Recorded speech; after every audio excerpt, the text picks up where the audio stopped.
ខ្ញុំនៅវត្តបទុមគង្គីហៅវត្តលងគោបបាទដើម្បីត្រៀមរៀបចំកម្មវិធីអារាមគុណខ្មែរបាទ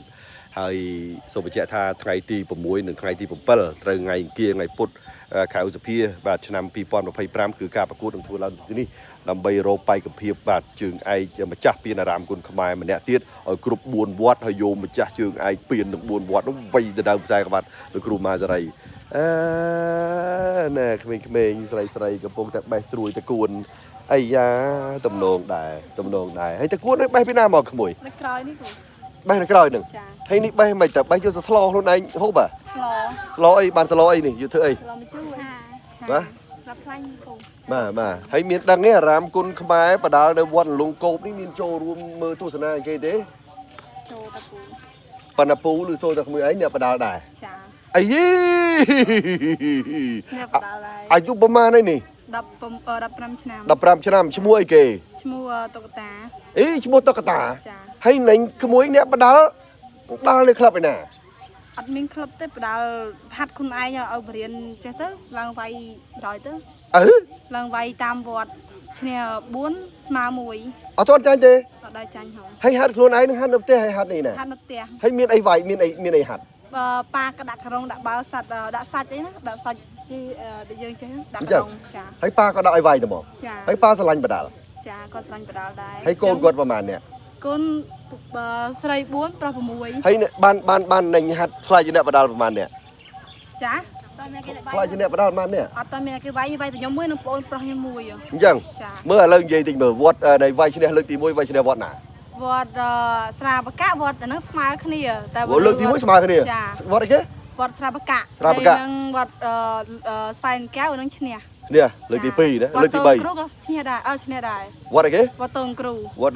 ដល់ពេលវត្តទៀតវត្តអូកបាវក៏ឈ្នះដូចគ្នាវត្តអូកបាវហើយចុងក្រោយព្រៃតឡាចវត្តព្រៃតឡាចឈ្នះ5វត្តណាហើយឥឡូវមានផែនការទៅវាយវត្តណាទៀតចង់វាយវត្តលងគោកដែរតែអត់ទាន់មានគូបើសិនជាមានគូមើលអីវាយគីឡូប៉ុន្មានគីឡូ46គីឡូ46ចាឥឡូវខ្ញុំកំពុងអញ្ចឹងឥឡូវបើពូស្រាវជ្រាវក្លឹបណាបានមានកីឡាករនេះគីឡូ46វាយចាវាយហើយទោះបីបត់ពិសោធន៍គេយ៉ាងណាក៏ដោយចាទីចាំបើគេឈ្នះ30 ដងខ្ញុំឡើងវាយលើបដាល់ឯងខ្ញុំតគីឡូគេរហូតហើយគីឡូគេ60អីហ្នឹងវាយជាមួយគេហើយចុះអត់ចង់ទៅឡើងហាត់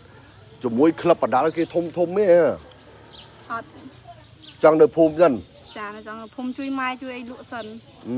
ម៉ែលក់អីគេម៉ែក៏ដាក់ប៉ោងតារាងគុក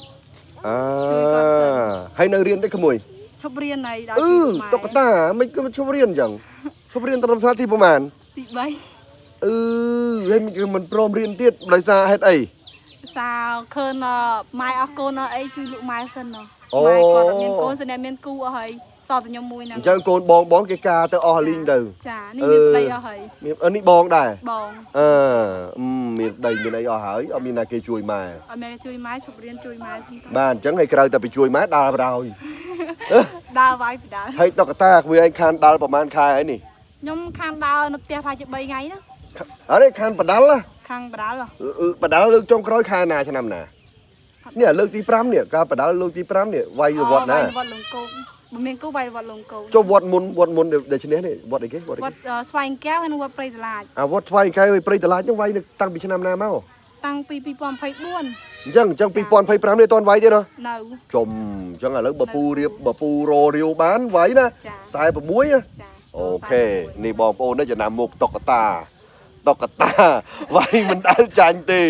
វាយ5វត្តទី1ស្មើ4វត្តគេឈ្នះរហូតឥឡូវមកចង់វាយនឹងលងគោបត្រកណាត់ខ្លួនឯងចាសុខណាស់ខ្លួនឯងអាយ៉ាបាទអូខេបងប្អូនអញ្ចឹងចាំមើលកម្មវិធីអារាមគុណខ្មែរបាទថាតើរោគូឲ្យតុក្កតាវាយបានទេអត់ឈ្មោះមែនតើឈ្មោះអីគេឈ្មោះមែនតើតកូលអីគេតកូលយើងតុក្កតាអញ្ចឹងមកចាតែបើសូចូលរៀនយើងសុជាតិវិញអូបើរៀនយើងសុជាតិចាបាទនេះបងប្អូនហើយលាក់ខ្លួននៅទីនេះសោះបាទពងបោចតគួនបោចទួយតគួនធ្លោមកជុំ